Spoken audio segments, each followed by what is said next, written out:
Coba deh inget-inget, foto liburan ada di mana? Di HP. Dokumen kerja penting? Di laptop. Nah, file backup alias cadangannya di mana ya? Hayo ngaku. Kalau ini kedengarannya kayak kehidupan digital Anda, tenang aja, Anda nggak sendirian. Dan di sini kita bakal coba pecahin dilema data ini bareng-bareng. Ini tuh bukan sekedar teka-teki biasa loh. Ini kayak bom waktu yang siap meledak. Coba bayangin, satu perangkat aja rusak atau satu file salah simpen, udah deh semua kenangan atau hasil kerja keras Anda bisa lenyap selamanya. Bikin frustrasi banget kan? Dan jujur aja, ini serem loh. Masalahnya tuh lebih dalam dari sekedar aduh ribet ya. Kita semua pasti pernah kan? Panik setengah mati pas lihat notifikasi, penyimpanan penuh muncul. Terus bingung nyari file yang kita yakin banget udah disimpan di mana gitu. Dan puncaknya, mimpi paling buruk kita semua. Hard drive yang isinya semua data penting, tiba-tiba mati. Udah gitu ditambah lagi ancaman zaman sekarang kayak ransomware yang bisa ngunci semua file berharga kita dalam sekejap mata. Wah, ngeri banget.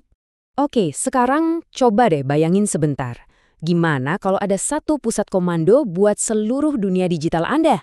Semacam berangkas pribadi yang bisa Anda buka dari mana aja, kapan aja. Kedengerannya kayak mimpi ya. Tunggu dulu. Percaya deh, solusinya itu beneran ada. Nah, solusi ini namanya NAS, singkatan dari Network Attached Storage.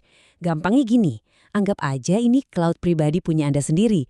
Jadi kayak berangkas data super aman yang letaknya di rumah atau kantor Anda, bukan di server entah berantah milik perusahaan lain. Gampangnya gini, NAS itu sebenarnya cuma kotak pinter yang dicolokin ke router Wi-Fi di rumah. Tugasnya cuma satu, jagain semua file Anda di satu tempat terpusat. Artinya, laptop, HP, bahkan smart TV Anda, semuanya bisa ngambil data, entah itu koleksi film atau dokumen kerja, dari satu sumber yang sama. Keren kan? Semua data Anda di satu tempat bisa diakses semua perangkat Anda.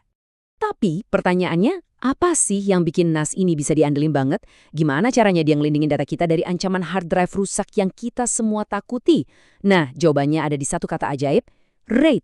Anggap aja ini teknologi yang jadi jaring pengaman super canggih buat data Anda.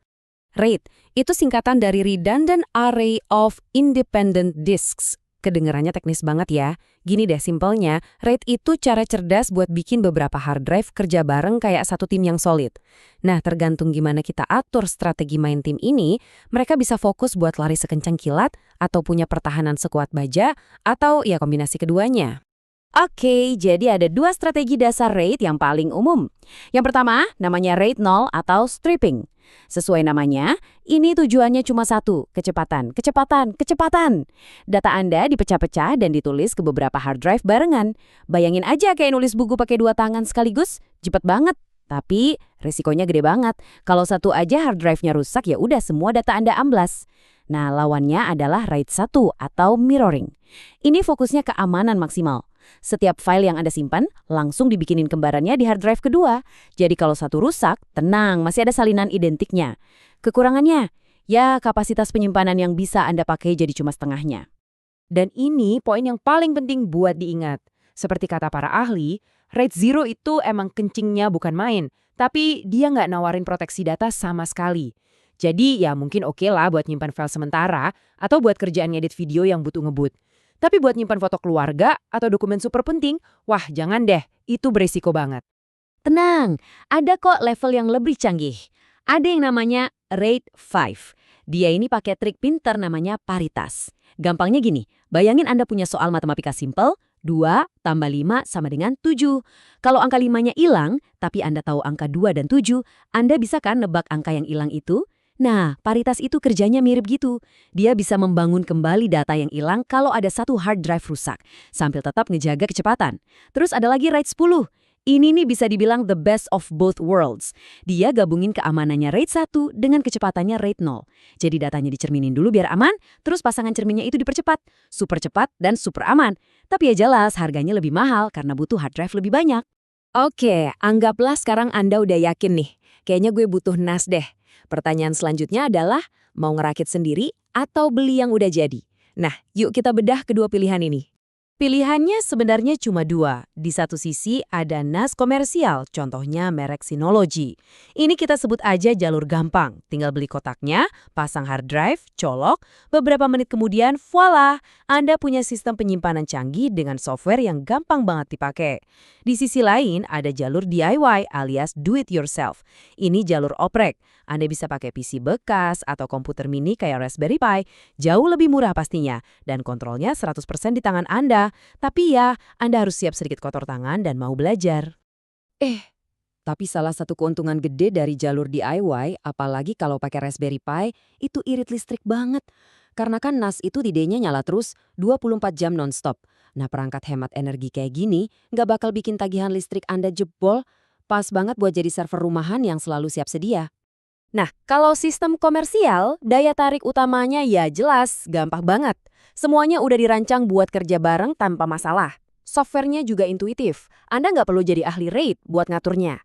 Cuma tinggal klik-klik, pilih mau fokus kecepatan atau keamanan, dan sistemnya yang akan urus sisanya buat Anda. Bener-bener plug and play. Sekarang, pasti ada satu pertanyaan gede di benak Anda. Loh, kenapa ribet-ribet? Kan ada Google Drive atau Dropbox? Pertanyaan bagus banget. Yuk kita coba bandingin langsung antara punya NAS pribadi sama langganan layanan cloud publik. Bedanya tuh fundamental banget. Kalau pakai cloud public, ibaratnya Anda nyewa tempat. Anda bayar biaya langganan terus-menerus dan data Anda numpang di server milik perusahaan lain. Aksesnya ya tergantung koneksi internet Anda.